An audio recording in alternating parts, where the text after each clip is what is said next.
Isaías 61, apenas os versos de 1 a 3. Assim diz a palavra do Senhor. O Espírito do Senhor Deus está sobre mim, porque o Senhor me ungiu para pregar boas novas aos quebrantados. Enviou-me a curar os quebrantados de coração, a proclamar a libertação aos cativos e a pôr em liberdade os algemados, a apregoar o ano aceitável do Senhor e o dia da vingança do nosso Deus, a consolar todos os que choram e a pôr sobre os que em Sião estão de luto uma coroa em vez de cinzas, óleo de alegria em vez de pranto, veste de louvor em vez de espírito angustiado, a fim de que se chamem carvalhos de justiça, plantados pelo Senhor para a sua glória. Oremos ao Senhor mais uma vez. Curve a sua fronte. Senhor Deus, Pai amado, obrigado, Senhor, pela sua santa palavra, bendita, gloriosa, viva e eficaz. Obrigado, Deus, porque o Senhor fala aos nossos corações por meio dela, pela instrumentalidade da Tua palavra, pela aplicação eficaz do Teu Espírito Santo. Que o Senhor fale ao coração da Sua igreja, é o que nós te rogamos. Em nome de Jesus Cristo. Amém.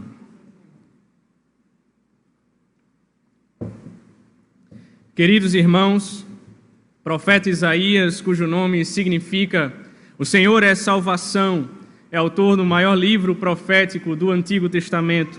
O seu ministério público teve início logo após a morte do rei Uzias. Então, podemos datar o período de atuação do profeta entre os anos de 740 a 686 a.C.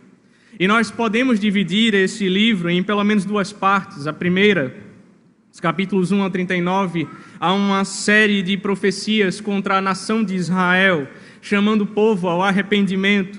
Deus está advertindo o seu povo que eles seriam levados em cativeiro por causa dos seus pecados. Mas na segunda parte do livro, capítulo 40 em diante, Deus havia predito que eles iriam sofrer, as cidades seriam desoladas, o povo seria destruído, mas haveria esperança. Um dia eles seriam restaurados, Deus iria fazer uma obra magnífica no meio do seu povo. E é exatamente nessa segunda parte do livro que o texto que nós lemos está inserido. O texto começa então dizendo: "O Espírito do Senhor Deus está sobre mim". Ora, a quem essa profecia de Isaías se refere? Isaías 11 diz que do tronco de Jessé sairá um rebento, e das suas raízes um renovo. Repousará sobre ele o Espírito do Senhor, Espírito de sabedoria e de entendimento, o Espírito de conselho e de fortaleza, o Espírito de conhecimento e de temor do Senhor. Em Isaías 42 está escrito: "Eis aqui o meu servo, a quem sustenho, o meu escolhido, em quem a minha alma se compraz. Pus sobre ele o meu Espírito, e ele promulgará o direito para os gentios". Ora, Isaías não está falando dele mesmo, mas de alguém muito maior que viria, que nas palavras de João não seria digno nem mesmo de desatar-lhe as correias das sandálias. Esta profecia aponta para Cristo, o nosso Redentor. Ora, mas alguém poderia se perguntar quando essa profecia se cumpriu. A profecia teve cumprimento durante o ministério de Cristo. Se não vejamos Lucas 3, o batismo de João, e aconteceu que, ao ser todo o povo batizado, também o foi Jesus, e estando ele a orar, o céu se abriu, e o Espírito Santo desceu sobre ele em forma corpórea como pomba, e ouviu-se uma voz do céu: "Tu és o meu filho amado, em quem me comprazo". Veja, o Espírito desceu sobre ele. E no capítulo seguinte de Lucas, está escrito que, indo para Nazaré, onde fora criado, entrou num sábado na sinagoga. Segundo o seu costume, levantou-se para ler. Então lhe deram um livro do profeta Isaías. E abrindo o livro, achou o lugar onde estava escrito: o Espírito do Senhor está sobre mim, pelo que me ungiu para evangelizar os pobres, enviou-me para proclamar libertação aos cativos e restauração da vista aos cegos, para pôr em liberdade os oprimidos e apregoar o ano aceitável do Senhor. E tendo fechado o livro, devolveu ao assistente e assentou-se. E todos na sinagoga tinham os olhos fitos nele. Então passou Jesus a dizer-lhes: hoje se cumpriu a Escritura que acabais de ouvir. A profecia aponta para Cristo e ela se cumpre em Cristo, porque Deus é fiel em todas as suas promessas. O Espírito do Senhor Deus está sobre mim, porque o Senhor me ungiu para, isto é, indica uma finalidade pela qual o Senhor ungiu, o consagrou, o enviou, e é exatamente sobre isso que nós vamos tratar hoje. Portanto, eu gostaria de meditar com vocês no tema a missão do Filho de Deus. Qual é a sua obra? O que ele veio fazer? Em primeiro lugar, ele veio para pregar as boas novas. O texto diz no verso 1, pregar boas novas. Mas que boa nova é essa? Em Lucas 2 está escrito que um anjo do Senhor desceu aonde eles estavam e a glória do Senhor brilhou ao redor deles. E ficaram tomados de grande temor. O anjo, porém, lhes disse: não temais. Eis aqui vos trago boa nova de grande alegria, que o será para todo o povo. É que hoje vos nasceu na cidade de Davi o Salvador, que é Cristo, o Senhor. E isto vos servirá de sinal: encontrareis uma criança envolta em faixas e deitada numa manjedoura. E subitamente apareceu com o anjo uma multidão de milícia celestial, louvando a Deus e dizendo: glória a Deus nas maiores alturas e paz na terra entre os homens a quem Ele quer bem. Que boa nova é essa? O Salmo 9,18 diz que, pois o necessitado, ele não será para sempre esquecido, e a esperança dos aflitos não se há de frustrar perpetuamente. Que boa nova é essa? Lucas 7 diz que então Jesus lhe respondeu: ide, anunciai a João o que vistes e ouvistes. Os cegos veem, os coxos andam, os leprosos são purificados, os surdos ouvem, os mortos são ressuscitados, e aos pobres anuncia-se-lhes o Evangelho. Que boa nova é essa? Que o Verbo se fez carne e habitou entre nós, cheio de graça e de verdade. O Messias chegou, Jesus Cristo veio, Ele veio pregar o reino dos céus, Ele veio trazer esperança ao seu povo, Ele veio anunciar a salvação ao seu povo. A boa nova é o Evangelho, a boa nova é Jesus Cristo. Note comigo que o texto diz que Ele veio pregar boas novas aos quebrantados. Poderíamos traduzir este termo no hebraico também por mansos. Qual o significado disso? Porque ele veio pregar a essas pessoas. Sermão do Monte, em Mateus 5, Jesus Cristo disse: bem-aventurados os humildes de espírito, porque deles é o reino dos céus.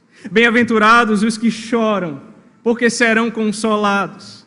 Bem-aventurados os mansos, porque herdarão a terra. Ele não veio para o orgulhoso, para o soberbo, porque Deus resiste ao soberbo, mas Ele concede graça aos humildes. O soberbo é aquele que ouve a palavra e a rejeita, e não se rende diante do Senhor, permanece com um coração de pedra. Fomos eu e você um dia, mas um dia o Espírito de Deus quebrantou o meu e o seu coração. Ele tirou o coração de pedra e colocou no lugar um coração de carne. Ele nos vivificou, e por isso você ouviu a palavra e a recebeu em seu coração, e se rendeu diante do Senhor. E a palavra de Deus diz que você é bem-aventurado, porque você herdará o reino dos céus. Em segundo lugar, Ele veio para curar os quebrantados. Note comigo ainda o verso 1. Enviou-me a curar os quebrantados de coração. Quem sabe você já sofreu tanto nessa vida, você já passou por tanta coisa, você foi traído, humilhado, você não confia mais em ninguém, você se sente quebrado, despedaçado, você já tentou o plano A, B, C, D e nada deu certo. E você disse: eu não tenho mais saída, pastor, eu não sei mais o que fazer. E você pensou em dar cabo até mesmo da sua própria vida. Eu quero dizer para você hoje que Jesus Cristo veio para curar as suas feridas. Ele veio para sarar esse coração quebrado. Ele veio para cuidar da tua alma. Ele veio para te dar um coração novo, novas disposições, novas inclinações, um novo direcionamento para a sua vida, uma nova história para a sua vida. E hoje Ele te pede uma coisa: filho meu, dá-me o teu coração e os teus olhos se agradem dos meus caminhos. Aquele povo estava com o coração totalmente quebrado com o cativeiro. Mas louvado seja Deus, pois no Salmo 147 diz que Ele sara os de coração quebrantado e lhes pensa as feridas. É bem verdade que Jesus Cristo curou muitas pessoas em seu ministério. Ele veio dar vista aos cegos, curar os coxos, paralíticos, leprosos. Uma mulher que há 12 anos era enferma, ela procurou todos os médicos e não tinha jeito. Um dia ela toca na orla das vestes de Jesus e é curada. Mas não se trata apenas de uma cura física, mas também espiritual. Ele transformou a vida de Zaqueu, um homem que era um ladrão e extorquia o povo. Tem um encontro com Deus e restitui tudo aquilo que havia roubado e passa a ser uma bênção no meio do seu povo.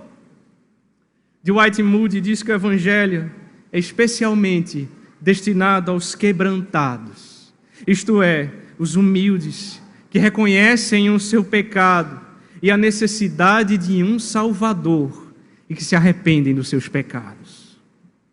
São estes que são curados, restaurados. O Salmo 146 diz que o Senhor abre os olhos aos cegos, o Senhor levanta os abatidos, o Senhor ama os justos. Porque assim diz o alto, o sublime, que habita a eternidade, o qual tem o nome de santo. Habito no alto e santo lugar, mas habito também com um contrito e abatido de espírito, para vivificar o espírito dos abatidos e vivificar o coração dos contritos. Em Isaías 66 está escrito: assim diz o Senhor: o céu é o meu trono e a terra o estrado dos meus pés. Que casa me edificareis vós? E qual é o lugar do meu repouso? Porque a minha mão fez todas estas coisas, e todas vieram a existir, diz o Senhor. Mas o homem para quem olharei é este, o aflito e abatido de espírito, e que treme da minha palavra. Se este é você, Jesus Cristo está dizendo: eu vim trazer cura para a tua alma. Em terceiro lugar, ele veio para libertar os cativos, ainda o verso 1. Diz assim: a proclamar libertação aos cativos e a pôr em liberdade os algemados. Note comigo, irmãos, que até aqui nós encontramos os 3 ofícios de Cristo. Matthew Henry diz que, como profeta, ele veio para pregar. Como sacerdote, ele veio curar. E como rei, ele veio libertar.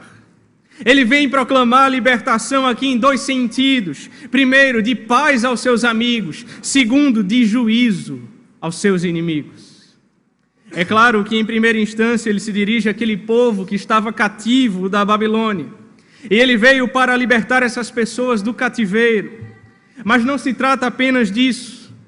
O ensino aqui é muito mais profundo, não apenas uma libertação terrena, mas também espiritual.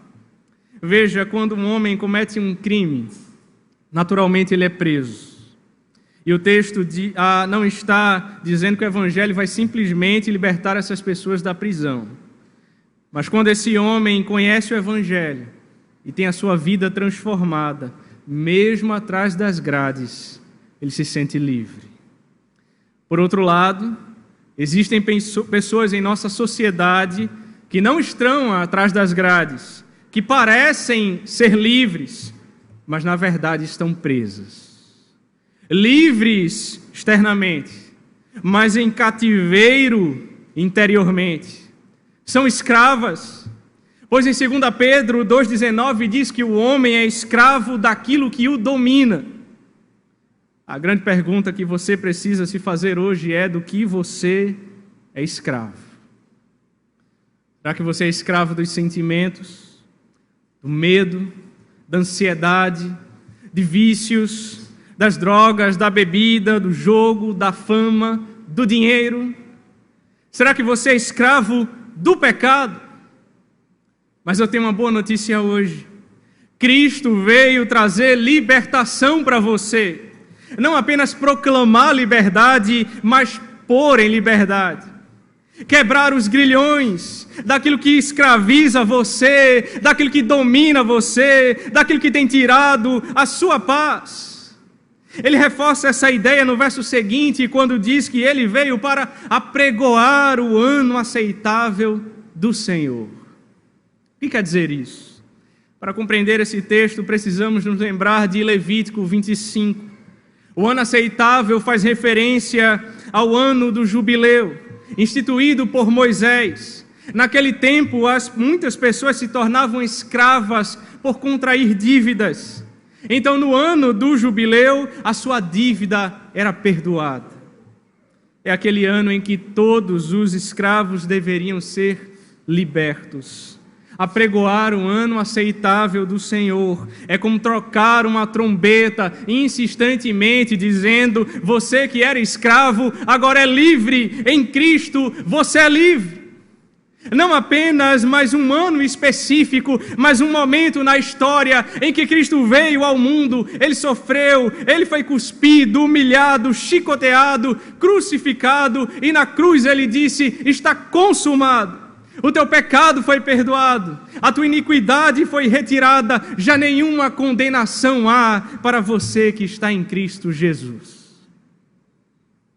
Sabe por que aquele homem na prisão, quando encontra Cristo, é livre? Porque Cristo é o caminho e a verdade e a vida. E conhecereis a verdade, e a verdade vos libertará. Se, pois, o Filho vos libertar, verdadeiramente sereis livres. Se você se render aos pés do Senhor, nele você será livre, não mais escravo do dinheiro, dos sentimentos, da bebida, das drogas, de vícios, não mais escravo do pecado, você será livre em Cristo.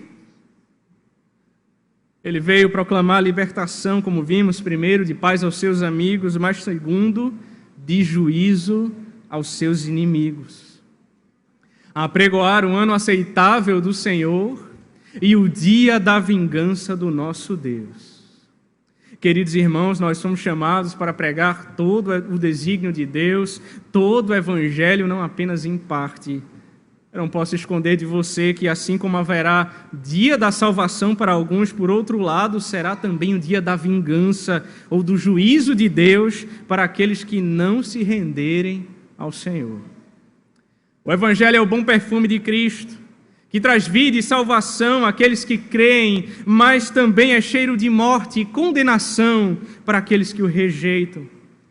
Se por um lado o Senhor liberta os oprimidos, por outro lado, Ele derrama a sua ira sobre os opressores. Porque Deus é um Deus de justiça. Ele não deixará passar em branco a iniquidade. Somente aqueles que se vestirem com o manto da justiça de Cristo, aqueles que abraçarem a Cristo pela fé, serão perdoados. Para esses a palavra de Deus diz: eu te ouvi no tempo da oportunidade e te socorri no dia da salvação. Eis agora o tempo sobremodo oportuno, eis agora o dia da salvação. Você que ainda não está em Cristo, não perca mais tempo. O dia se aproxima. Arrependam-se, porque está próximo o reino dos céus. Deus está nos chamando. Volte-se para o Senhor. Em quarto lugar, Ele veio para consolar e restaurar o seu povo. O verso 2 ainda diz: a consolar todos os que choram. Vejam, irmãos, aquele povo estava em luto, em tristeza, em cativeiro, chorando. O texto diz que ele veio para consolar. Eu não sei o que tem causado tristeza em você, que tem feito talvez você chorar. Quem sabe você chegou aqui hoje com o coração angustiado, clamando como salmista no Salmo 13, até quando, Senhor, esquecer-te-ás de mim para sempre? Até quando ocultarás de mim o rosto? Até quando estarei eu relutando dentro de minha alma, com tristeza no coração, cada dia?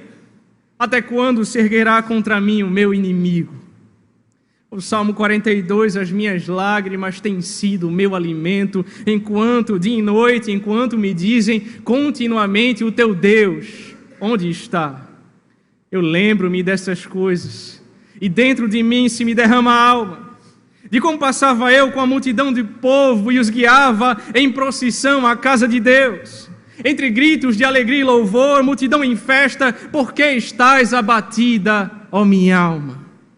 E por que te perturbas dentro de mim? Espere em Deus, pois ainda o louvarei, a Ele o meu auxílio e Deus meu. Eu quero dizer para você hoje que o choro pode durar a noite inteira, mas a alegria vem ao amanhecer. E ainda que eu ande pelo vale da sombra da morte, o que me conforta é saber que Tu estás comigo, a Tua vara e o Teu cajado me consolam. Que os sofrimentos do presente não se comparam com a glória que há de ser revelada em nós. Mas o texto ainda diz mais no verso 3: e a pôr sobre os que em Sião estão de luto uma coroa em vez de cinzas, óleo de alegria em vez de pranto, veste louvor em vez de espírito angustiado. Essa é uma expressão muito comum daquele povo na tristeza. Eles rasgavam as suas vestes, se vestiam de pano de saco, colocavam o rosto no pó, nas cinzas, sobre a sua cabeça, como que querendo dizer: eu estou angustiado. Cinza significa que a sua vida se tornou opaca, perdeu o seu brilho. Quem sabe você já não vê mais graça na sua vida, perdeu o brilho. Quem sabe essa é a vida da sua família, do seu casamento, são os seus filhos. Quem sabe a vida esmagou tanto você que você perdeu o brilho de viver. Hoje a palavra de Deus nos diz que Ele veio para restaurar a nossa vida. O texto diz que no lugar de cinzas eu vou colocar uma coroa sobre você. Não temas, o diabo quer roubar a sua alegria, mas ser fiel até a morte e dar-te-ei a coroa da vida. Em vez de pranto, eu vou derramar sobre você o óleo de alegria. É uma alegria que não é passageira, não está em coisas, mas a alegria com a qual o Espírito de Deus nos alegra. Em vez de se vestir de pano de saco, demonstrando um espírito angustiado, você vestirá uma veste de louvor, de festa, proclamando ao mundo inteiro o seu louvor e a sua alegria em Deus. Mas em quinto e último lugar, Ele veio para plantar um povo para a sua glória. Veja comigo no verso 3, a parte B. A fim de que se chamem carvalhos de justiça, plantados pelo Senhor para a sua glória. No início do texto vimos: Ele me ungiu para, aí vem toda a sua obra, e agora Ele diz: a fim de que, ou seja, propósito da sua obra. Qual é esse propósito, irmãos? O texto diz: a fim de que vocês sejam chamados carvalhos de justiça. Que tipo de árvore é essa? São árvores fortes, estrondosas, árvores que têm forças, árvores que têm estabilidade, permanência e abundância. Como aquela árvore nos lembra, descrita no Salmo 1, bem-aventurado o homem que não anda no conselho dos ímpios, não se detém no caminho dos pecadores, nem se assenta na roda dos escarnecedores. Antes o seu prazer está na lei do Senhor, e na sua lei ele medita de dia e de noite. Ele é como a árvore plantada junto à corrente das águas, que no devido tempo dá o seu fruto, cuja folhagem não murcha, e tudo quanto ele faz será bem-sucedido. Jeremias 17 diz que bendito é o homem que confia no Senhor e cuja esperança é o Senhor, porque ele é como essa árvore que está plantado em Deus e é guiado por Deus. Mesmo quando vem a seca, a dificuldade, a sua folha fica verde e continua dando frutos, pois a igreja é a lavoura de Deus. Matthew Henry disse: tudo que Cristo fizer será para nos transformar no povo de Deus, para sermos de alguma forma úteis a Ele como árvores vivas, plantadas na casa do Senhor, florescendo nos átrios do nosso Deus, e tudo isso para que Ele seja glorificado. Preste atenção nisso. Quando damos frutos, Deus é glorificado através da minha e da sua vida, seja dentro da igreja, se envolvendo na obra do Senhor, seja fora dela, anunciando o Evangelho. Eu quero encorajar você hoje a ser boca de Deus, a ser uma carta viva do Evangelho por onde você passar, seja na sua escola, na faculdade, no trabalho, na sua vizinhança, seja onde você estiver, que a luz de Cristo brilhe através de você. Agora anote comigo, o texto começou dizendo: o Espírito do Senhor Deus está sobre mim. Uma profecia se referindo a Cristo, mas o mesmo Espírito que estava sobre ele, hoje está sobre a sua igreja, consolando, capacitando, guiando, intercedendo, lembrando as palavras de Cristo no meu e no teu coração. E o próprio Senhor disse: em verdade vos digo, que aquele que crê em mim fará também as obras que eu faço, e outras maiores fará, pois o Espírito do Senhor Deus está sobre ti.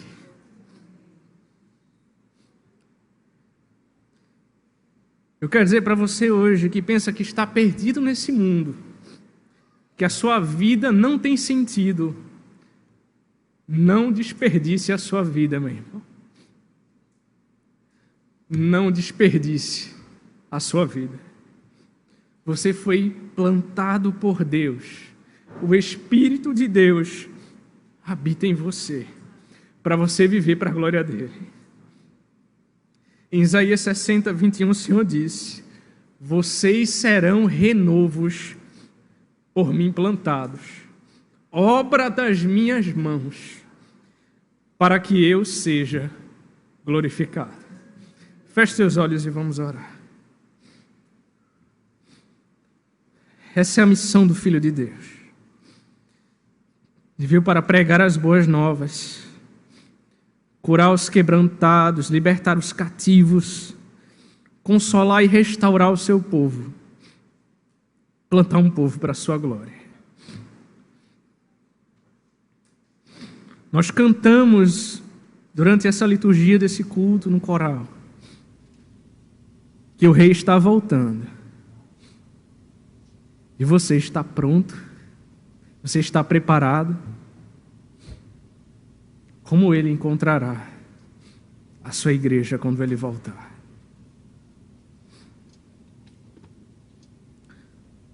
Hoje o Senhor nos faz um convite ao arrependimento, a voltar-se para Ele. E a palavra de Deus nos diz que o Senhor é rico em perdoar. Senhor Deus, Pai amado e bendito, obrigado pela Tua santa palavra. Obrigado por falar de maneira tão profunda aos nossos corações. Nós queremos que a Tua palavra é viva e eficaz, Senhor. E o Teu Espírito Santo, Ele faz toda a Tua obra. Apenas sou um mensageiro. E se for da vontade do Senhor, Ele mesmo a seu tempo trará aqueles que a Ele lhe pertencem. Porque esse chamado é irresistível.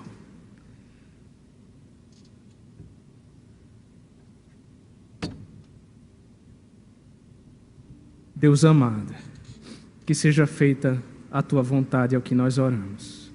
Em nome de Cristo, amém.